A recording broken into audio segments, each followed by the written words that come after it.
Hi hello నమస్తే this is Swapnika Valmiki welcome to NTV. Present మనము ఫీర్జాదిగూడ శ్రీకర హాస్పిటల్లో ఉన్నాం. సో శ్రీకర హాస్పిటల్లో హైలీ టెక్నాలజీ అడ్వాన్స్డ్ ట్రీట్మెంట్స్ ఇక్కడ జరుగుతూ ఉన్నాయి. సో కిడ్నీలో స్టోన్స్ ఏమైనా ఉన్నా లేదా బ్లాడర్స్లో అవి స్టోన్స్ ఏర్పడినా సో వాటికి ఎలాంటి లేజర్ ట్రీట్మెంట్స్ ఉంటాయి, అలాగే డాక్టర్స్ నుంచి సలహాలు సూచనలు ఏంటి ఇవన్నీ కూడా అడిగి తెలుసుకుందాం. వచ్చేది. హాయ్ హలో నమస్తే this is Swapnika Valmiki welcome to NTV. Present నేను ఫీర్జాదిగూడ శ్రీకర హాస్పిటల్ దగ్గర ఉన్నాను. సో నాతో పాటు డాక్టర్ సచిన్ భట్కర్ గారు ఉన్నారు. So he's senior consultant cardiologist. తనని అడిగి గుండెకి సంబంధించిన సమస్యల గురించి, అలాగే హార్ట్ అటాక్ ఎందుకు వస్తుంది, వీటన్నింటి గురించి అడిగి తెలుసుకుందాం. Hi sir, how are you అండి? So first of all, heart attacks అనేది ఈ మధ్య కాలంలో రీసెంట్ టైమ్స్లో ఎక్కువగా వస్తున్నాయి. సో వై ఎందుకు వస్తున్నాయి, అలాగే సిమ్టమ్స్ ఏ విధంగా ఉంటాయి? Actually, recently we all have bad lifestyles, unhealthy foods, then addictions like mainly smoking, tobacco. Then many of us having sedentary lifestyle, no exercise and all. Most of us will be having night duties, work stress, competitive all work life and all. So most of us having a stressful life. Apart of that, we are having like diet is not good properly, outside diet, all oily fried items and all. So it is causing to increase of heart attacks in young people also. So and other risk factors also like BP, sugar, cholesterol. Then after COVID also we are seeing many patients having heart attacks because of some, we need to do investigations and studies for that also. But mainly the lifestyle is not a proper, and diet is not a proper. So that is causing more increase in heart attack in recent year. But heart attack రాకుండా ఎలాంటి precautions తీసుకోవాలంటారు? Precaution mainly means after 30 age, yearly once we should do our basic blood test.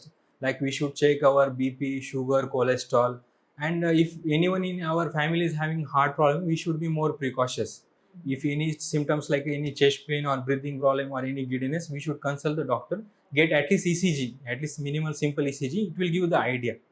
And then we should keep away from the smoking and bad tobacco and things like that. And proper, we should avoid this oily fried items. Non-veg we should decrease. That is a main important thing. మనకు హార్ట్లో blocks వస్తూ ఉంటాయి. So when blocks వచ్చినప్పుడు so high pass surgery is more important or any other surgeries is recommended to doctor? If any patient is having first chest pain, then we will do the ECG, and there are some tests like 2D echo. Then we will get idea whether patient will need angiogram or not. If patient needs angiogram, then we will go ahead with angiogram. Angiogram is just a test to check the blocks. If blocks are usually above 70% and in major artery, we will advise them to do the stent. We will open that blocks with the stent. There are some patients will have multiple blocks and in the main artery, then we will advise for a bypass. First of all, what is the block sir? So why it's come? This is a heart. It will supply blood to the other part of the body, but heart also requires blood. Okay, so these are the small blood vessels which will supply the blood to the heart. Okay, because of that also, because of sugar, cholesterol, BP and all, there are the formation of the blocks in these blood vessels. Okay, these are the blood vessel which will supply the blood to the heart. If there are any blocks in this blood vessel, it will cause this heart attack. Usually it's because of the BP, sugar, cholesterol, stress and all. It will cause smoking also. Smoking will increase the thickness of the blood. It will make our blood more clot. So it will have the clot, then it will have the heart attack symptoms and all. But if any heart attack it will come, you can suggest bypass surgery or any other surgery. What you will suggest? First, we will ask them to do angiogram. Angiogram is like from here or like we will put some catheter. We'll give some injection here, and we'll check these blood vessels. So we'll get idea how many percent of the blocks are there and how many arteries are involved. So usually if blocks are below 70%, we will advise with medications. Okay. If blocks are above 70% in 1 or 2, 3 vessels, then we can open with the stent. Some people will have multiple blocks, all 3 arteries. We have 3 arteries. If multiple blocks are there, and in the starting point of the artery, we call it as left vein. If blocks are there, then we will ask them to better go ahead with the bypass. Because there are studies that in such patient, and particularly in diabetic, bypass will have more good prognosis after 10 years, more good success rate compared with the stent. అలాగే గుండెకి stunts వేస్తూ ఉంటారు. So why stunts ఎందుకు అంత importance అంటారు? Because if blocks are above 70%, eventually it will become 100%. Once it get closed totally, that part of the heart will not get the blood. Okay, if you can imagine, if blocks are here completely, this part of the heart will not get the blood, so it will get damaged. In heart, if it get damaged, it's very difficult to come to the normal. Then this type of patient will have breathing problem, heart failure, sudden heart death. So we have to open it. If it open, then the heart will get its blood supply. So if you open with only balloons, then again there are chances that it will again close. So stents are like nothing but the metal. These are like this stents are like this metal part. Okay, so it will stay inside only. And nowadays the stents are like a drug coated stents. So it will release the drug here inside. So it will prevent that again blocks at that side. In Srikara hospitals, what was the technology, latest technology for heart surgeries or heart golden hours also is very annoying nowadays. So what was that, sir? Technologies are everything. Actually, in Srikara, we are having 24/7 primary angioplasty program also. So if any patient comes with a chest pain, even at midnight, 1 o'clock, if he is having heart attack, we will come immediately and we will do angiogram. And in same setting, we will open with the stent. So we have advanced techniques with all stents, with all good company stents, drug coated stent, and everything, all facility for cardiac, we have everything. But recent టైమ్స్లో ఇప్పుడు మామూలుగా knee replacement ఇలాంటివన్నీ జరిగేవి, ఇప్పుడు heart replacement కూడా జరుగుతుంది. So దీని గురించి ఏం చెప్తారు? Heart replacement, actually those patient who is having low pumping, heart pumping, and it's like it's not coming to the normal after tablets also. If patient is having recurrent breathing problem and all, for that patient we will advise for heart transplant for such patient. But most of the patient after stent and all, most of the patient heart pumping will come to the normal, even not immediately, but after like starting some tablets. There are now new eras and new tablets, new technologies there. After starting, these 3-4 tablets are there. We call it as 4 pillars of the usually after 1 year people are getting normal heart pumping. Which type of machines are using in Srikara hospitals? From starting we have 2D echo machines to check the pumping and all. Then we will shift to angiogram. Then we have angiogram good machine, okay, a new machine. And in that also, if any blocks are there, we can open with the stent also there. And temporary pacemaker, everything we have. If any medicines for heart attack రాకుండా ఉండటానికి any medicine you can suggest, sir? If any patient, particularly those are having high risk, like sugar is there, BP is there, if anyone in family is having heart problem, patient particularly smoker, if they have chest pain, profuse sweating, giddiness, they can take one aspirin 325, okay, and they can immediately come to the hospital. The aspirin will make your that clot to melt, okay, so it will give some relief. But you should come to the hospital. Then we will take ECG and it will give some time from home to the hospital. Why Srikara hospital అంటే పేషెంట్స్కి ఏం చెప్తారు sir? ఒకవేళ ఇక్కడ రావాలి అంటే maybe ఇక్కడ highly technology use చేస్తున్నారా, లేకపోతే ట్రీట్మెంట్ పరంగా ఇంకా ఏదైనా ఇక్కడ ప్రికాషన్స్ తీసుకుంటున్నారా? So what you say? First, we have 24/7 cardiac facility here. At any time we can come, and if any emergency is there, we will do angiography, angioplasty.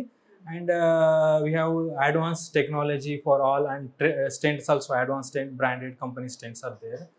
And that will have more impact for the good result. Until now, all patient had good result.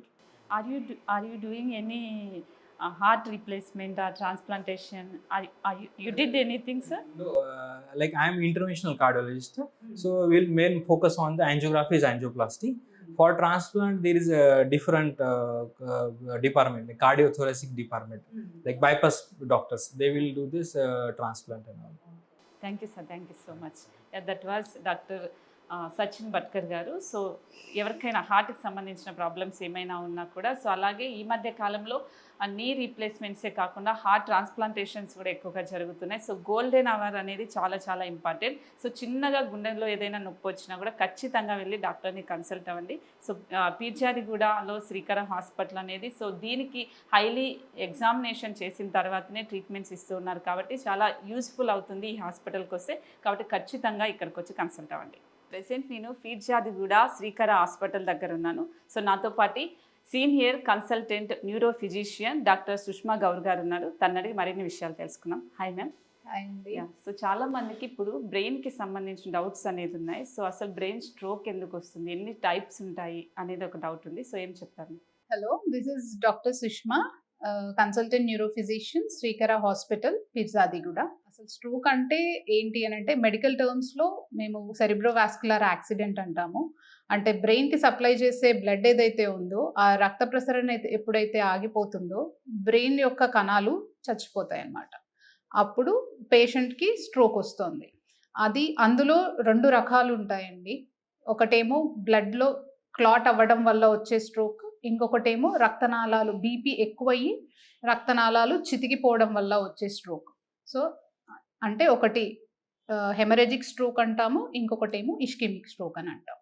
Okay. And risk factors ఏంటి అని అంటే ఎవరిలో వస్తాయి అని అనుకుంటే అందులో 2 రకాల risk factors ఉంటాయి. అంటే ఏవైతే మనం చేంజ్ చేసుకోగలుగుతామో ఆ risk factors, that is modifiable risk factors. ఏవైతే మనం చేంజ్ చేసుకోలేమో అవి non modifiable risk factors. First మనం ఏవైతే చేంజ్ చేయగలుగుతామో ఆ రిస్క్ ఫ్యాక్టర్స్ని మాట్లాడదాం. ఏదైతే చేంజ్ చేస్తామో అనుకుంటే ఏంటి అని అంటే బీపీ ఒకటి, షుగర్ ఒకటి, అవి మనం కంట్రోల్లో పెట్టుకోగలుగుతాం. స్మోకింగ్ ఒకటి, ఆల్కహాల్ ఒకటి, ఇవి. And obesity, sedentary life style, ఇవన్నీ మనం లైఫ్ స్టైల్ చేంజ్ చేసుకోవడం, ఆ ఫిజికల్ యాక్టివిటీని పెంచుకోవటం, బీపీని షుగర్ని కంట్రోల్లో పెట్టుకోవటం, ఇవన్నీ మనం మాడిఫై చేసుకోగలుగుతాం. These are modifiable risk factors. Non modifiable risk factors అంటే దట్ కెనాట్ బి చేంజ్డ్, ఏవైతే మనం చేంజ్ చేసుకోలేమో అవి నాన్ మోడిఫైయబుల్ రిస్క్ ఫ్యాక్టర్స్. అందులో ఏమొస్తాయంటే first thing age which is not modifiable. So increasing age అంటే మోర్ దాన్ 40-45 అబోవ్ ఉన్న age వాళ్ళకి స్ట్రోక్ రిస్క్ అనేది ఎక్కువగా ఉంటుంది. అండ్ ఇంకొకటి ఏంటంటే gender, males and females. Males are more prone to stroke. అట్లాని ఫీమేల్స్లో తక్కువగా వస్తుంది అంటే అలా ఏం లేదు. బేస్డ్ ఆన్ వాళ్ళకున్న కోమార్బిడిటీస్ని బట్టి అది ఎవరిలో ఎక్కువ వస్తుంది అన్నది డిసైడ్ అవుతుంది. అండ్ ఇంకొకటి నెక్స్ట్ నాన్ మోడిఫైబుల్ అంటే జెనెటిక్స్. అంటే ఫ్యామిలీలో ఎవరికన్నా స్ట్రోక్ ఉంటే, మదర్ సైడ్ కానీ ఫాదర్ సైడ్ కానీ సిబ్లింగ్స్లో కానీ స్ట్రోక్ ఉంటే మన సిబ్లింగ్స్కి వచ్చే రిస్క్ అనేది ఎక్కువగా ఉంటుంది. So family is not changeable, మన gender not changeable and age is not changeable. So these are non modifiable risk factors అని అంటారు. బ్రెయిన్ స్ట్రోక్ వచ్చినప్పుడు సిమ్టమ్స్ కనిపిస్తూ ఉంటాయి. సో అలా ఒక 1 or 2 టైమ్స్ వచ్చిన తర్వాత మళ్ళీ థర్డ్ టైం వస్తే చాలా థ్రెట్, అంటే ప్రాణానికి థ్రెట్ ఉంటుంది అని అంటూ ఉంటారు. Is it true madam? So symptoms ఎలా ఉంటాయి? First thing, next symptoms of stroke అంటే మూతి వంకర పోవటం ఒకటి, అండ్ ఇంకొకటి చేతులు కాళ్ళు ఒకవైపు పనిచేయకపోవటం, అండ్ ఇంకొకటి ఒకవైపు అంతా మొద్దుబారిపోవటం, సడన్గా బీపీ షూటప్ అయ్యి మొద్దుబారిపోవటం కాళ్ళు చేతులు, అండ్ పక్షవాతం అంటారు ఇన్ జనరల్ తెలుగులో.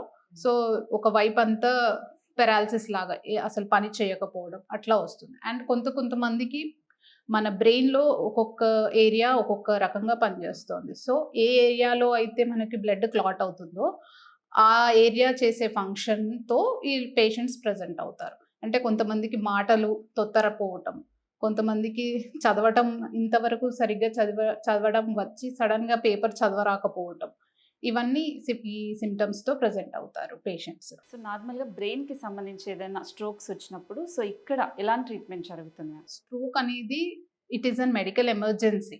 అంటే బ్రెయిన్, టైమ్ ఈజ్ బ్రెయిన్ అంటాం. అంటే మీరు ఎంత త్వరగా హాస్పిటల్కి రీచ్ అవ్వగలిగితే అంత బెటర్ ట్రీట్మెంట్ ఉంటుంది అండ్ అంత బెటర్గా పేషెంట్ ఇంప్రూవ్ అయ్యే ఛాన్సెస్ ఉంటాయి అన్నమాట.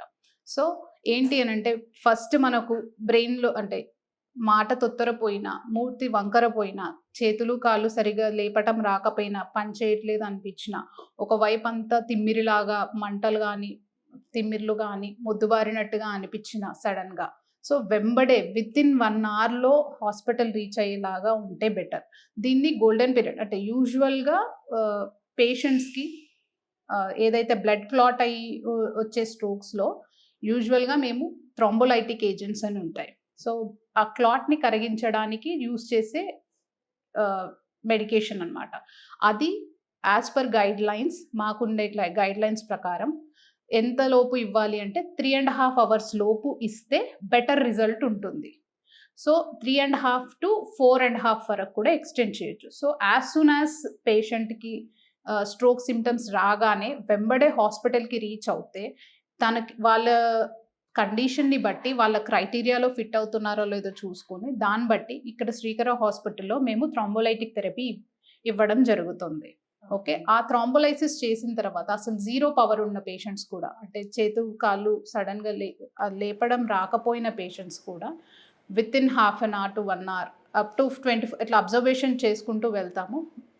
They are able to move their limbs, అంటే హ్యాండ్ లేపటము, కాళ్ళు లేపటం అలా వచ్చే ఛాన్సెస్ చాలా ఎక్కువగా ఉంటాయి.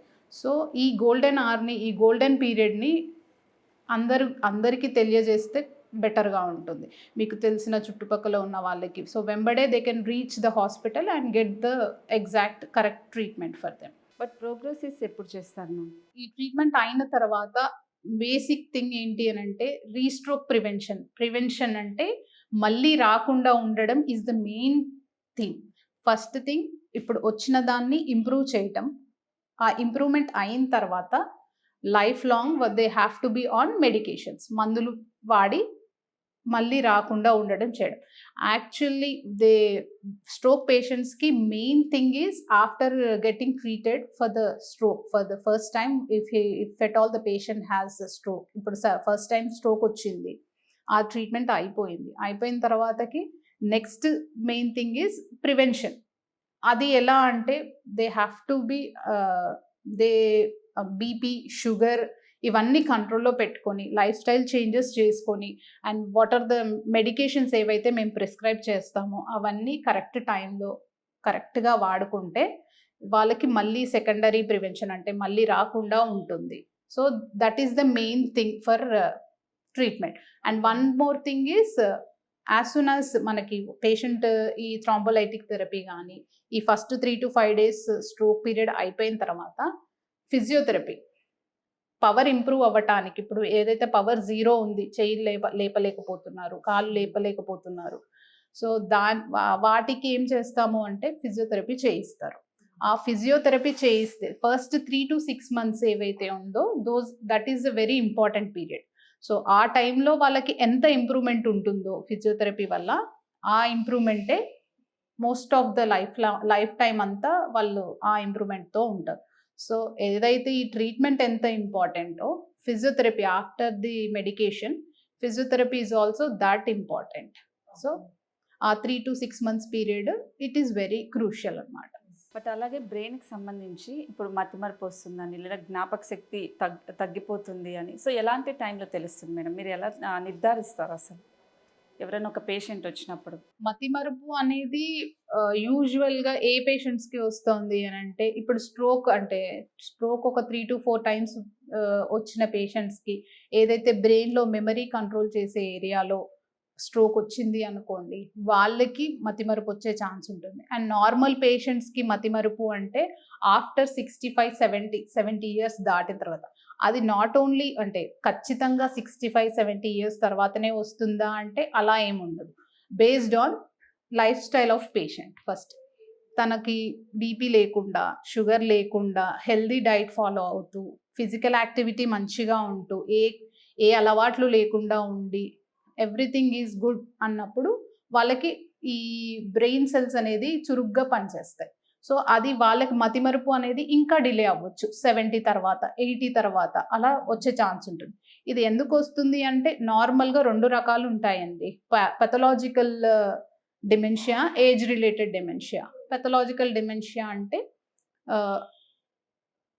ఆల్జీమర్స్ డిసీజ్ అంటాం మనం.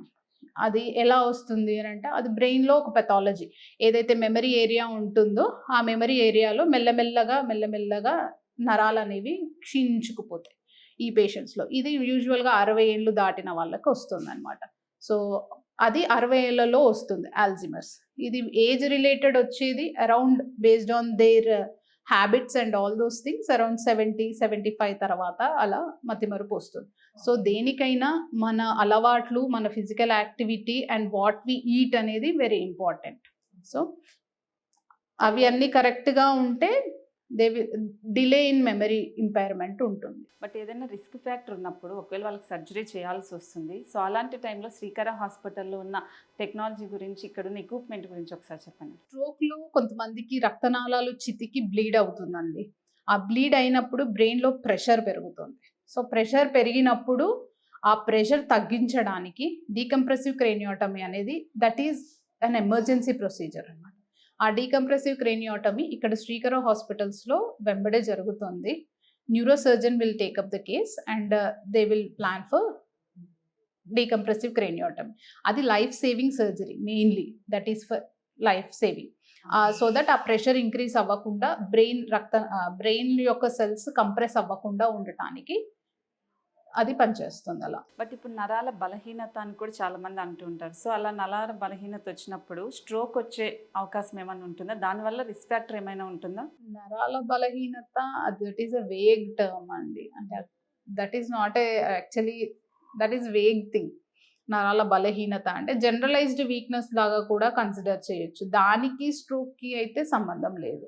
నార్మల్ నరాల బలహీనత వాడుక భాషల్లో వాడేది అయితే జనరలైజ్డ్గా అంటే నార్మల్గా వీక్గా ఫీల్ అవ్వటం, వీక్గా ఉండటం, అది that is entirely different from stroke.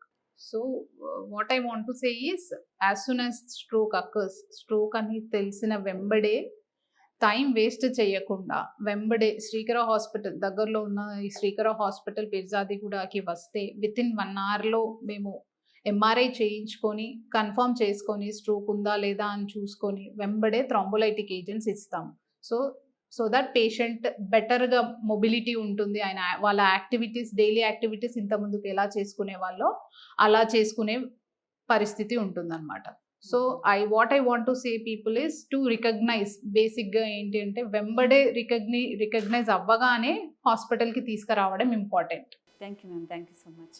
Yeah, that was Sushma Gaur గారు అండి. సో ఎవరికైనా స్ట్రోక్ వచ్చినా, అనుమానం వచ్చినా, లేకపోతే మేడం చెప్పిన విధంగా ఇంతకుముందు సిమ్టమ్స్ ఏమైనా కనిపిస్తాయి అంటే కాళ్ళు వంకరపోతున్నట్లు, మూతి వంకరపోతున్నట్లు, మాటలు తడబడినట్లు, ఇలా ఏమన్నా అనిపించినా కూడా అది బ్రెయిన్ స్ట్రోక్ అయ్యే అవకాశం ఉంటుంది. సో డాక్టర్ని ఖచ్చితంగా సంప్రదించాలని చెప్తున్నారు. సో ఇప్పుడు ప్రజెంట్ మనం పీర్జాదిగూడలో ఉన్నాం కాబట్టి ఈ ఏరియాలో ఎవరికైనా ఇలాంటి ఇష్యూ ఉంటే డెఫినెట్లీ శ్రీకర హాస్పిటల్ పీర్జాదిగూడలో ఉంటుంది. సో ఇక్కడికి వచ్చి బ్రెయిన్ స్ట్రోక్ కావచ్చు, నరాల బలహీనత, ఇలాంటి వాటికి ఏదైనా కూడా ఇక్కడ హైలీ ఎక్విప్మెంట్, ఎగ్జామినేషన్ కూడా ప్రాపర్గా చేసిన తర్వాతనే ట్రీట్మెంట్ ఇస్తున్నారు. కాబట్టి ఎవరికైనా డౌట్స్ ఉంటే కన్సల్టేషన్ తీసుకోవాలి అనుకుంటే కింద స్క్రోల్ అవుతున్న నెంబర్కి కాల్ చేయండి. సో ఈ మధ్య కాలంలో చాలామందికి మూత్రానికి సంబంధించిన సమస్యలు, మూత్ర వ్యవస్థ అనేది దెబ్బతింటూ ఉంది. సో ఎవరైనా యూరిన్కి వెళ్ళినప్పుడు ఎల్లోయిష్గా రావటం లేదా పింకిష్గా రావటం ఇలా జరుగుతూ ఉన్నాయి. సో వీటన్నింటి గురించి, అలాగే బ్లాడర్స్లో ఏదైనా స్టోన్స్ ఉన్నా, కిడ్నీలో స్టోన్స్ ఉన్నా, వీటన్నింటి గురించి కూడా మనం మాట్లాడదాం. సో ప్రజెంట్ అయితే నేను పీర్జాదిగూడ శ్రీకర హాస్పిటల్లో ఉన్నాను. సో డాక్టర్ వినాయక్ గారు ఉన్నారు, హీఈస్ యూరాలజిస్ట్. సో తనని అడిగి మరిన్ని విషయాలు తెలుసుకుందాం. హాయ్ సార్, నమస్తే అండి. సో ఈ మధ్య కాలంలో యూరిన్కి సంబంధించిన సమస్యలు ఎక్కువగా వస్తున్నాయి. దట్టు ఇప్పుడు సమ్మర్ కాబట్టి వాటర్ అనేది తక్కువగా తీసుకుంటూ ఉంటారు. సో అసలు యూరిన్ ఎల్లోయిష్గా, పింకిష్గా రావడానికి రీజన్స్ ఏమంటారు? ఎల్లోయిష్ రావడానికి కామన్గా మనం డీహైడ్రేట్ అయినప్పుడు, మన బాడీకి అవసరం ఉన్నంత నీళ్ళు మనం తీసుకోవట్లేదు అన్నప్పుడు యూరిన్ హై కలర్ వస్తుందండి. కామన్గా మనకి యాంబర్ ఎల్లో కలర్ వచ్చినా, పేల్ ఎల్లో వచ్చినా నార్మల్ అని తీసుకుంటాము. అదర్వైజ్ డార్క్ ఎల్లో కానీ, అందులో బ్లడ్ వచ్చింది, రెడ్డిష్గా వచ్చింది, పింకిష్గా వచ్చింది అని అంటే కామన్గా యూరిన్ ఇన్ఫెక్షన్ వచ్చినప్పుడు కానీ రెడ్డిష్గా వస్తుంది.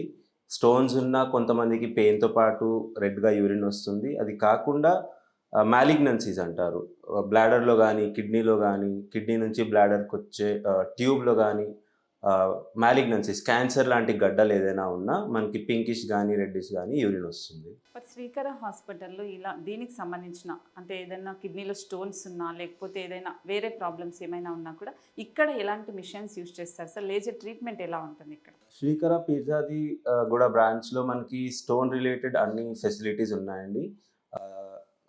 Depending on the position of the stone, కిడ్నీలో ఉంది అని అనుకుంటే మనం PCNL అనే సర్జరీతో స్టోన్ తీసేస్తాము. RIRS అంటే లేజర్ యూజ్ చేసి స్టోన్ బ్లాస్ట్ చేసే సర్జరీ చేసుకుంటాము. యూరేటర్ నెక్స్ట్, యూరేటర్లో ఉంటే స్టోన్ని మనము అప్పర్ యూరేటర్లో ఉంటే కూడా RIRS అంటే లేజర్ ద్వారా బ్లాస్ట్ చేయగలుగుతాము. కింద లోవర్ యూరేటర్లో ఉంటే మనము URSL అనే ప్రొసీజర్తో స్టోన్ని బ్లాస్ట్ చేస్తాము. సపోజ్ బ్లాడర్లో ఉన్నాయి అని అనుకుంటే మనం సిస్టోలిథోట్రిప్సీ అనే ప్రొసీజర్తో స్టోన్ని తీసేస్తాము. స్టోన్ అనేది ఏ సైజులో ఉన్నప్పుడు మీరు లేజర్ ట్రీట్మెంట్ని ప్రిఫర్ చేస్తారు సార్? సపోజ్ కిడ్నీలో మనకి 5 mm 6 mm స్టోన్స్ ఉన్నాయి, దారికి అడ్డం పడలేదు, దానివల్ల నొప్పి లేదు, మనకి స్కానింగ్లో చేసుకున్నప్పుడు కనిపించాయి అని అన్నప్పుడు దాని గురించి మనం ఎక్కువ ట్రీట్మెంట్ తీసుకోవాల్సిన అవసరం లేదు.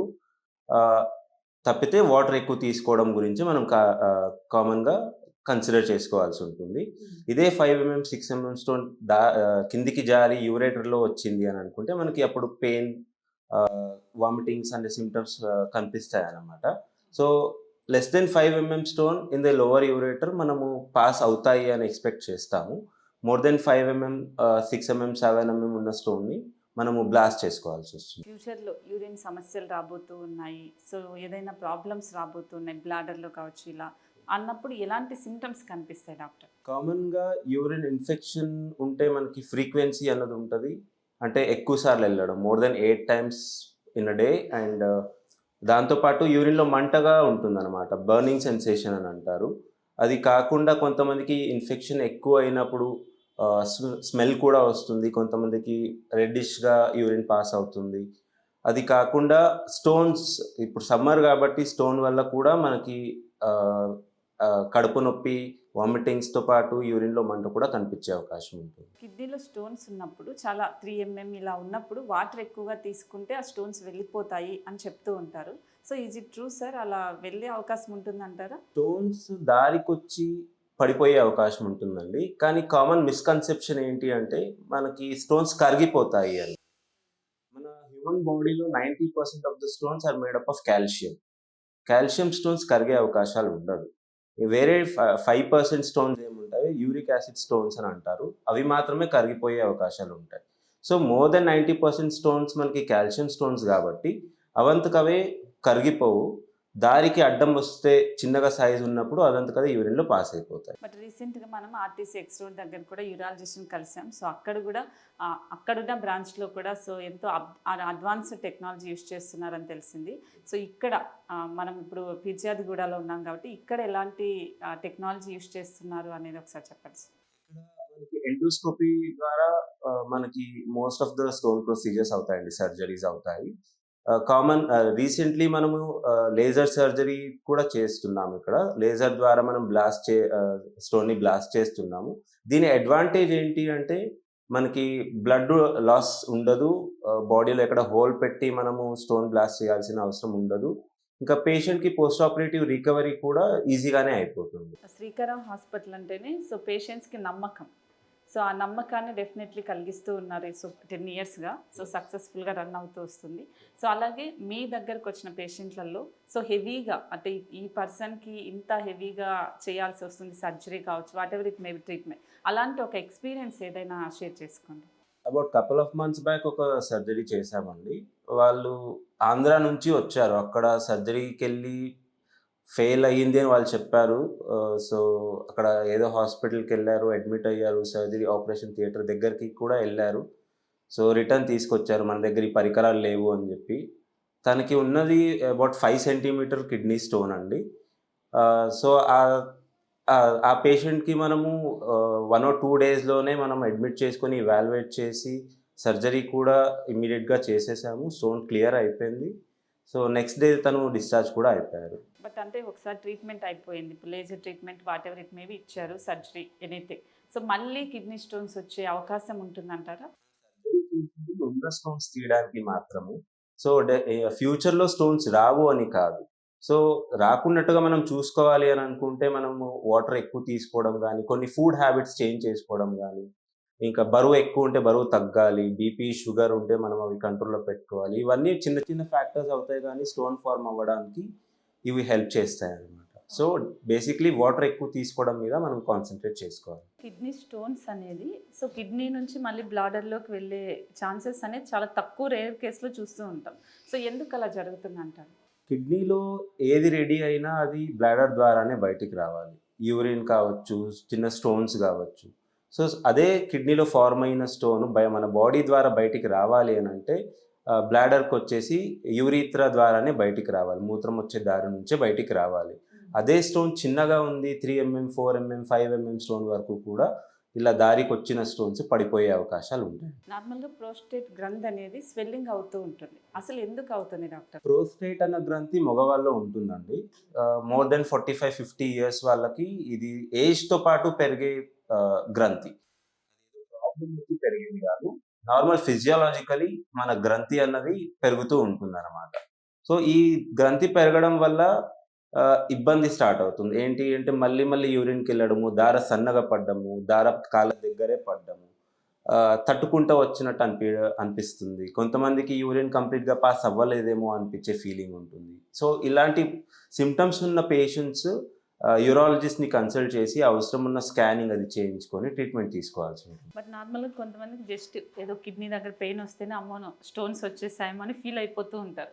అలా స్కాన్స్ చేయిస్తూ ఉంటారు. సో ఫస్ట్ ఆఫ్ ఆల్ కిడ్నీలో స్టోన్స్ ఒకవేళ ఉన్నాయని తెలియాలంటే ఎలాంటి స్కాన్స్ చేయించుకోవాలి? శ్రీకర హాస్పిటల్లో ఏవి అవైలబుల్ ఉన్నాయి డాక్టర్? కిడ్నీ స్టోన్స్ అని డౌట్ ఉన్న పేషెంట్స్‌కి గానీ, అలాంటి సింప్టమ్స్ ఉన్న పేషెంట్స్‌కి మనం కామన్‌గా అల్ట్రాసోనోగ్రఫీ అని స్కాన్ తీపిస్తామండి.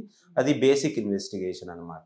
సో, అందులో స్టోన్స్ ఉండి మనకి సర్జరీ చేయించుకోవాలి అని అవసరం ఉన్న పేషెంట్స్‌కి మాత్రమే మనము సీటీ స్కానింగ్ చేపిచ్చి అకార్డింగ్‌లీ ట్రీట్మెంట్ ప్లాన్ చేస్తాం. కొన్ని హాస్పిటల్స్లో ఏంటంటే స్కాన్స్ ఇవి రాస్తూ ఉంటారు. బట్ వేరే డయాగ్నోస్టిక్ సెంటర్కి వెళ్ళి అక్కడ వెళ్ళి స్కాన్ చేయించుకున్న తర్వాత రిపోర్ట్స్ తీసుకొస్తారు. బట్ శ్రీకర హాస్పిటల్లో కూడా అలాగే ఉంటుందా? లేకపోతే ఇక్కడ ప్రాపర్గా ఇక్కడే స్కాన్స్ అనేది ఉంటుందా? మనకి ఇన్ హౌస్ రేడియాలజిస్ట్ ఉన్నారు. In house ultrasonography, CT scan machines ఉన్నాయి కాబట్టి మనకి ఇక్కడే స్కాన్స్, ఇక్కడే రిపోర్ట్, ఇక్కడే ట్రీట్మెంట్ కూడా అయిపోతుందండి. సమ్మర్ ఉంది కాబట్టి టు బీ కేర్ఫుల్, కిడ్నీ మంచిగా కాపాడుకోవాలి అని అనుకున్నప్పుడు మనము water minimum 2.5 to 3 litres every day consume చేసుకోవాలి.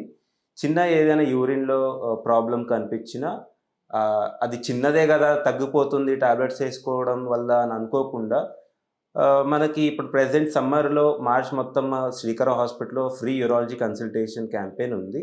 మీకు ఏ చిన్న ప్రాబ్లం అనిపించినా వచ్చి కన్సల్టేషన్ తీసుకొని ట్రీట్మెంట్ తీసుకోవాలి. సో అలాగే ఎక్కువ స్టెరాయిడ్స్ తీసుకున్నా, టాబ్లెట్స్ తీసుకున్నా కూడా కిడ్నీలు పాడైపోతాయి అని అంటారు. సో ఇది అపోహనేనా, వాస్తవం ఉందంటారా? పెయిన్ కిల్లర్స్ ఎస్పెషల్లీ మనం తీసుకోవడం వల్ల కిడ్నీ డ్యామేజ్ అయ్యే అవకాశం ఉంటుందండి. So unnecessary over the counter available ఉన్న టాబ్లెట్స్ తీసుకోవడం మనం అవాయిడ్ చేయాలి. మనకి సడన్గా ఒకసారికి కిడ్నీ డ్యామేజ్ అయిపోయాక పేషెంట్ ప్రెజెంట్ కూడా అవుతారు. సో అన్నెసెసరీ పెయిన్ కిల్లర్స్ తీసుకోవడం మనం అవాయిడ్ చేయడం బెటర్. యా ఫ్రెండ్స్, ఇంతకుముందు చూశారు కదా డాక్టర్ వినాయక్ గారి సలహాలు, సూచనలు. సో ఎవరికైనా కిడ్నీలో ప్రాబ్లమ్స్ ఉన్నా, కిడ్నీలో స్టోన్స్ ఉన్నాయని డౌట్స్ ఉన్నా కూడా టెస్ట్లు అనేది వేరే సెంటర్స్కి వెళ్ళి చేయించుకోవాల్సిన అవసరం లేదు. డైరెక్ట్గా ఇక్కడ ఫిర్యాదిగూడ శ్రీకర హాస్పిటల్లోనే మీకు టెస్టులు చేస్తారు, ఎగ్జామినేషన్ చేస్తారు. ఆ తర్వాత ఒకవేళ మీకు లేజర్ ట్రీట్మెంట్ కావాలి స్టోన్స్ కరిగించడానికి అంటే కూడా ఇక్కడ సర్జరీస్ అలాగే లేజర్ ట్రీట్మెంట్స్ కూడా జరుగుతాయి. కాబట్టి ప్రాపర్గా ఇక్కడ శ్రీకర హాస్పిటల్లో మీకు ఎగ్జామినేషన్ నుంచి ట్రీట్మెంట్ వరకు అన్నీ అవైలబుల్లో ఉన్నాయి. కాబట్టి ఖచ్చితంగా శ్రీకర హాస్పిటల్ని సంప్రదించండి. సో ఫిర్యాదిగూడలో ఎవరికైనా ఇలాంటి ప్రాబ్లమ్స్ ఉన్నా కూడా ఖచ్చితంగా ఇక్కడికి వచ్చి కన్సల్ట్ అవ్వండి.